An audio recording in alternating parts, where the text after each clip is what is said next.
This is the Ace Founder Podcast. So welcome to the show, Igor. It's an absolute pleasure having you on. Thank you, Zavi. Happy to be here. Happy to have you on.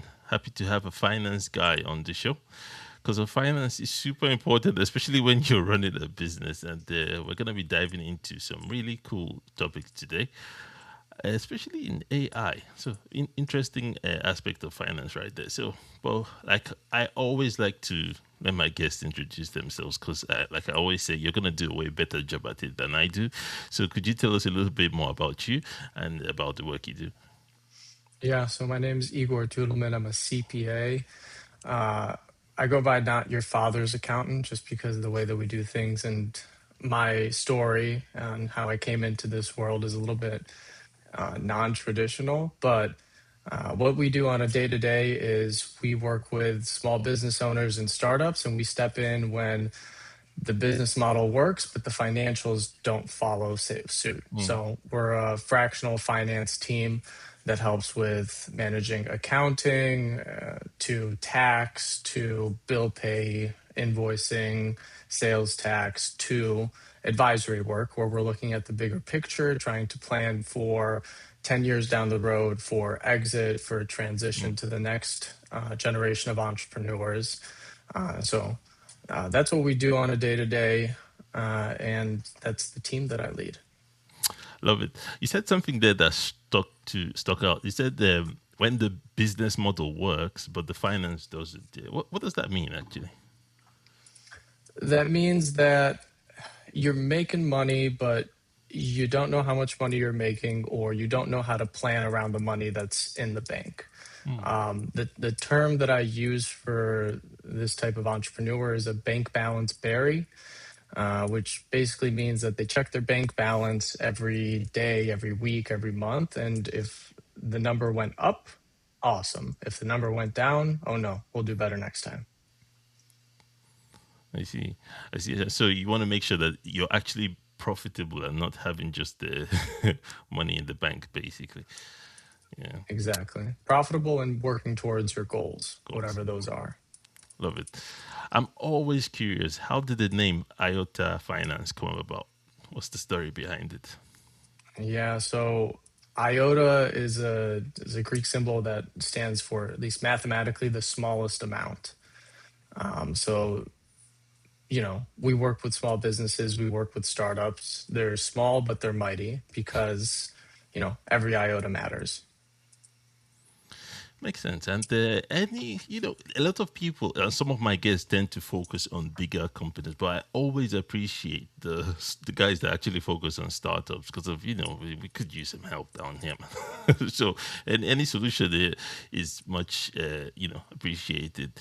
And you chose to speak on AI, which is very interesting, because I'm geeking out on AI right now. But AI and finance is one area I haven't necessarily looked into. Why this particular focus on AI? Oh man, I don't know. It really, every time I think about AI, I think about how in the U.S. up until I think it was the 1960s, 70s, 80s, we used to have gas station attendants that would pump your gas for you every time you stop at a gas station. And when that career, that job, that field was removed, everybody was concerned. There was a lot of backlash because we're ending jobs, we're losing power to the people. But pretty much direct consequence of this job being lost was the convenience store industry and 7-Eleven coming into play, which created several times more jobs than what we saw with gas station attendants. So I bring up that little anecdote because I think that that's what we're going to be facing here with AI. Is a lot of people are scared, and I understand that. I would be scared too if something came in and threatened to take my job and work longer hours and get more accurate results more consistently. But I think it's about what we don't see. And that's what interests me most about AI is, okay, what's the convenience store of the AI industry. What comes out of this as a result? And there's some ideas around AI engineers, prompt engineers, what have you, but I think there's something more that we're not quite seeing yet. And that's part of why it interests me so much. The other part is, it works 24/7 for you if you wanted to. It has a much higher degree of accuracy than you or I can, whether we want to admit it or not. And I think that's something that's an extremely large advantage in running a business if you focus on how to leverage it securely, safely, and efficiently. I like that, and I like that outlook on AI, which is a very good analogy, by the way. I never thought about that. Like the getting rid of convenience stores brought about more jobs. Sorry, getting rid of gas stations brought about more convenience stores. That is very, very interesting. Very good way of looking at it. One thing that does scare me about AI, because I've been thinking, and when you speak to some of the founders building stuff with this, they always tell you, like you say, AI will create more jobs. But I'm just wondering, if AI is designed to replace jobs, wouldn't it replace those new jobs that they're created? Isn't there something to be concerned about? I would love your thoughts on that. Yeah, I think that there's a chance that, we go into, I don't know if you've seen the Disney movie Wall-E, where all the Yeah. humans are just, they become all overweight and float around in these chairs everywhere. I think there's a chance that that becomes reality in some, version of the future. But I think that change is really inevitable, right? We've seen the strides that OpenAI, that Anthropic, that Gemini, that all these AI companies are making, and how their speed of development is becoming exponentially faster as these new models come out. Fable came out and Fable had to get taken off within 48 hours of becoming a thing because the government asked to take it down. So I mean, quite frankly, it doesn't keep me up at night because a question that I got from one of our team members maybe 6 to 12 months ago of, will AI take my job?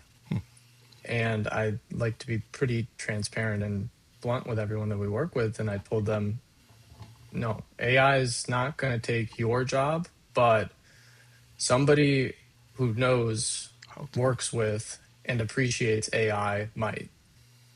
Right. So either we ride the wave or we wait to get crushed by the tsunami. That's very true. And that's how I choose to look at it as well. Yeah. So, why should founders then be paying attention to what's going on in the AI world, especially when it comes to making financial decisions? Yeah. So I'm going to kind of approach this from two angles. One being a founder myself, and two being an advisor to founders. Okay. I've started a couple different startups before IOTA. I've worked the traditional path. I worked in venture-backed startups. I've raised capital. Mm, I've done the whole shebang. And when I think about it from a founder's perspective, one of the biggest issues that we had, one of the biggest challenges, one of the biggest growth and learning opportunities that I still try to improve on today is people, mm, right? When somebody's investing into an early stage company, they're not investing into a company, they're investing into the founders, mm, right? And for the founders, the biggest either good choice or bad choice that they make at the beginning is who their first hires are, mm, right? That completely is going to determine the direction and trajectory of the company. If you can't find like-minded people who share in the vision, the passion, and want to get shit done, pardon my French, then it's going to be tough to grow your company, right? So I think AI steps in that regard because it doesn't quite replace people, but it's like a really smart analyst that needs a lot of directions, mm. right? The things that I've been able to get it to do is incredible at this point, right? I wouldn't have even imagined it 12 months ago, maybe even 6 months ago. So from a founder's perspective, I think the most important thing is this enables your people to be more effective, more efficient if you implement it and treat it with the proper guardrails. From an advisor perspective, I also know that, we work with a lot of professional services companies, whether that's marketing agencies, law firms, clinics, etc. And one of their biggest costs is people, Mm. right? And I'm not saying that you necessarily need to cut out your paralegals or drop your paid social guy, but I do think that there's an argument to be made there of, okay, your company is growing. You have, let's say, 10 full-time people.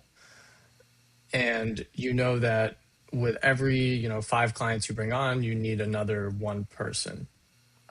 My challenge to them is, okay, bring on those 5 clients, but at the same time, invest in upskilling your team in AI and try to see if what they are doing has room for more efficiency.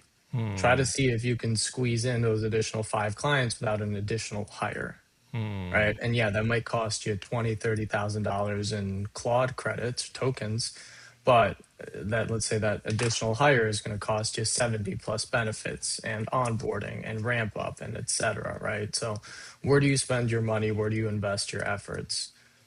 I think it's trying to make your people more effective and efficient before trying to find more people. That's such a good analogy, a good example. Because from what I understand, you're helping them make better financial decisions in a world of AI, basically, where AI and see if AI can save them money or something like that, or prevent them from making a unnecessarily, would that be the right word, unnecessary expense, or avoidable expense or something like that. Yeah. Okay. Yeah. Okay. I Very think interesting. Yeah. Sorry. Go on.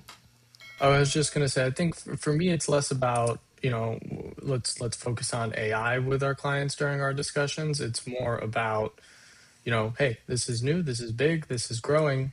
How are you using it to help make your goals a bigger reality? Doesn't mean that the goals have to change, but how do we amplify what you're doing as Mm. opposed to continuing on the same trajectory? Because the circumstances that were true when we set these goals, these initiatives are no longer the same. So, what do we do? Adapt, improvise, adjust.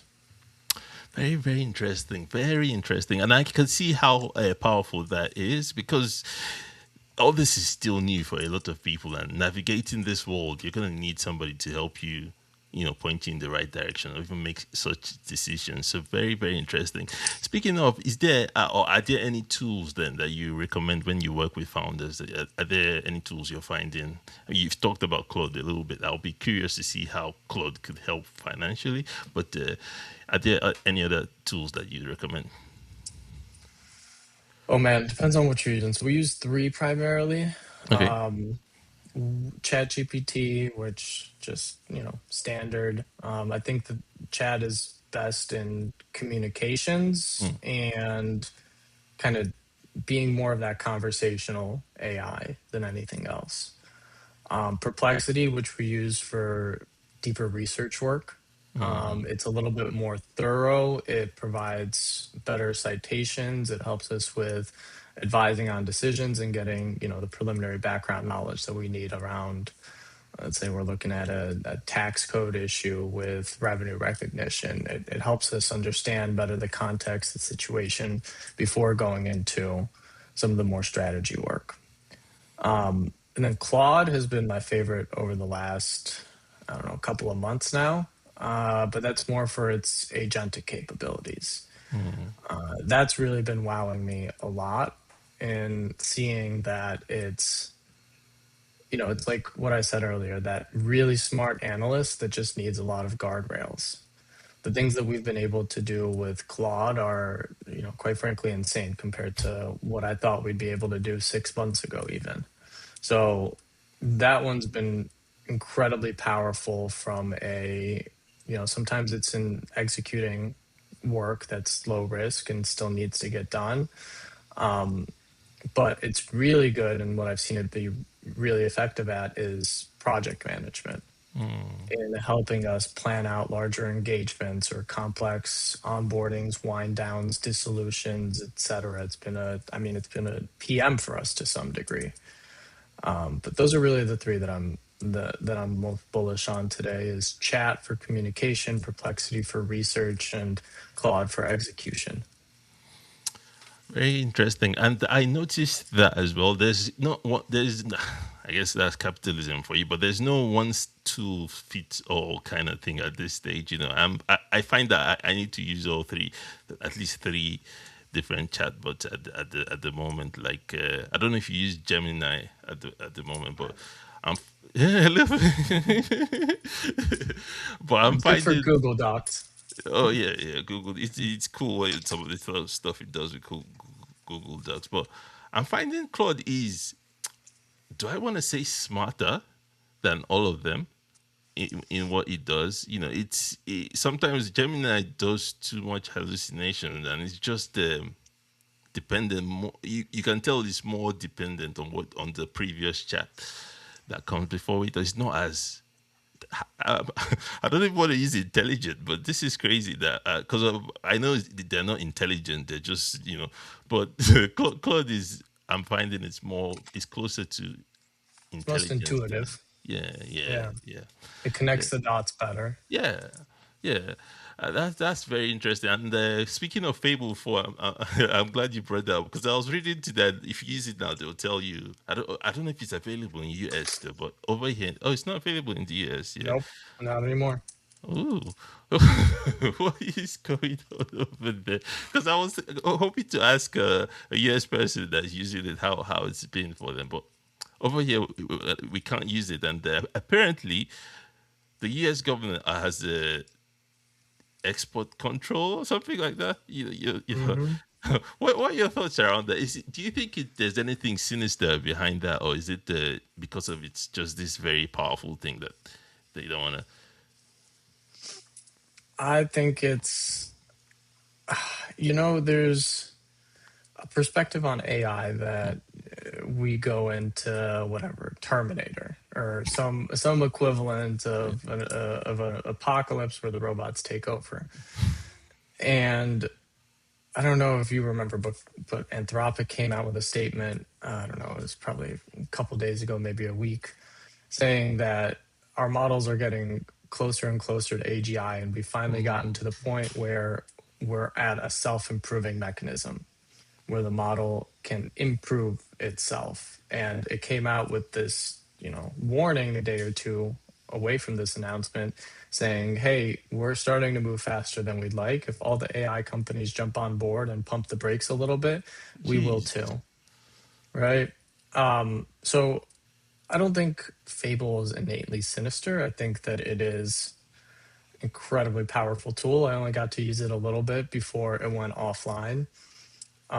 But I could tell right away the context, the connect the dots, the output were all a pretty significant improvement from, I think we use Obis 4.8 for the most part these days.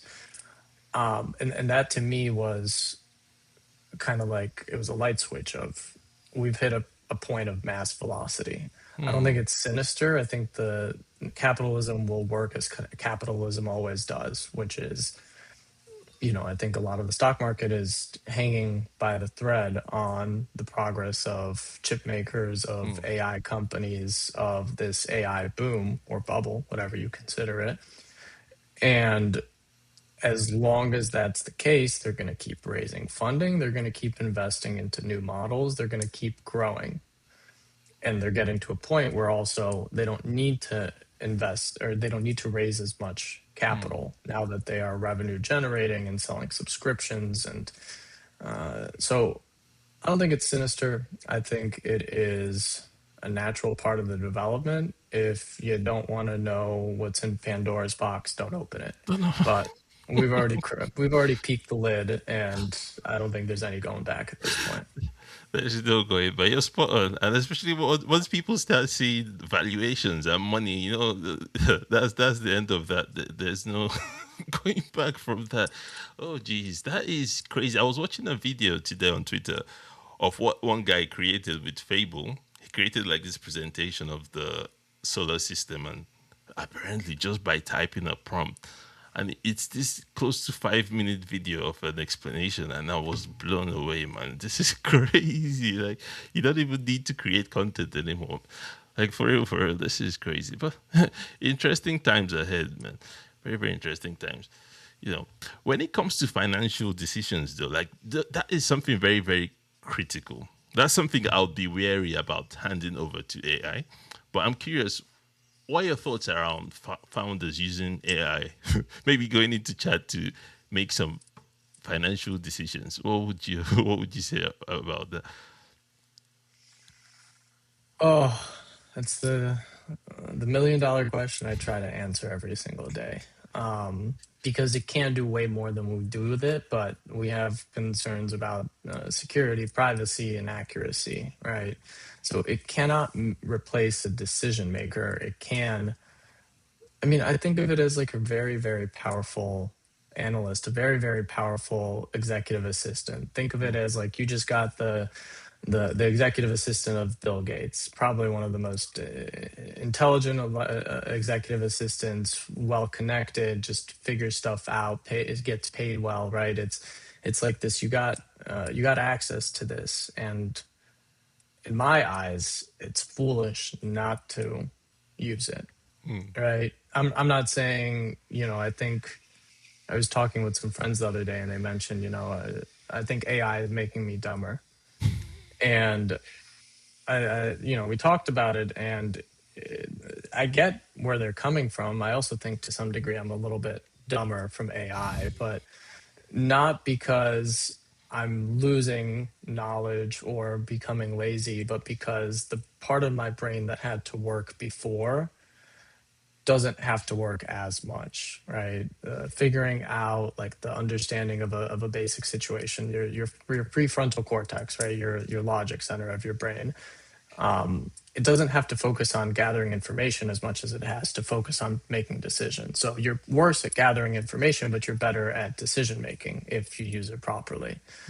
So I think it comes down to how good your prompt is, how good your inputs and context is, and how you interpret the information. If you have a really good prompt and you feed it a lot of information so that it has the full situation, and you use a grain of salt in determining the recommendations that it makes and understanding that it doesn't know everything or your specific situation or I don't know geopolitical nuances, whatever affects your the analysis or the question that you're trying to solve. As long as you know those and you go into it with that mindset, it'll help you make a better decision, a more informed decision. If you just slap down a couple of words in a prompt and don't give it access to any of your data and you tell it, how do I make more money? Then you're going to get a whole bunch of ideas that are going to distract you more than anything else. All right. So again, it's a really, really good analyst, but it needs a lot of direction. If you give it more direction, more guidance, it'll give you better outputs, better results, better inferences. And it just comes down to how you treat it. I love it. I love it, and I agree. You're right. I guess that's one area of job creation that could happen in future, as in hiring people to use this AI for your maybe AI experts or prompt engineering. I guess that's one area that this could work very well. Igor, this has been an amazing chat. I really love this because I'm geeking out about AI at the moment. So anything AI these days, I'm more than I'll totally enjoy this convo. And as we wrap up, I always like to end with a final takeaway. If there's one thing founder listening to this, thinking about AI or using more AI in their business, even for financial decisions, what's one takeaway they could get from the or take away from this episode? Yeah, I think it's set aside an hour or two a week and play around with it. I think that it's as Mm. simple as that. I can tell you a million different ways that we have used it and some of the prompts that we've built, but a lot of that is just coming from me sitting down on a Saturday morning and playing around with Claude and trying to understand what can happen with it. So I think this is one of those things where we need to become 5 year olds again and start asking why a billion times. Start trying to understand, what can we build in the sandbox and can we even make a bigger sandbox, as opposed to trying to go at it super technically and, analyze my financials. I think those are all important. But I think this is one of those times where entrepreneurs get to be little kids, and that's one of my favorite parts of entrepreneurship is being curious and investigating and trying to understand things because there's no good way to do it other than by doing it. So that's my one takeaway is become a little kid with AI. Go play around with it. Don't do anything foolish or anything that your mother would tell you not to do, but go have fun and try to understand what can be done. What are the possibilities? What are the limitations? And how does this help me become better, faster, stronger, more effective, happier, reach my goals, build a family, whatever your goal is? How does it help you get there? Love it. What a powerful way to wrap up. Become a little kid with AI. I really I like that because that's what this is now. We've been given this new toy.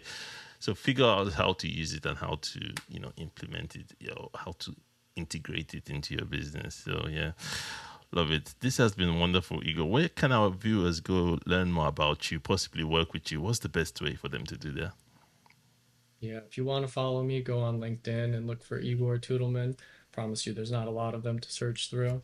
And then, if you're interested in learning more about IOTA Finance and the work that we do with founders, then go to iota-finance.com and check us out. And we're going to leave all of that in the show notes for anyone watching and underneath this video as well. Once again, Igor, thank you for coming on. It's been an absolute blast. Wonderful. Thank you for having me, Zavi.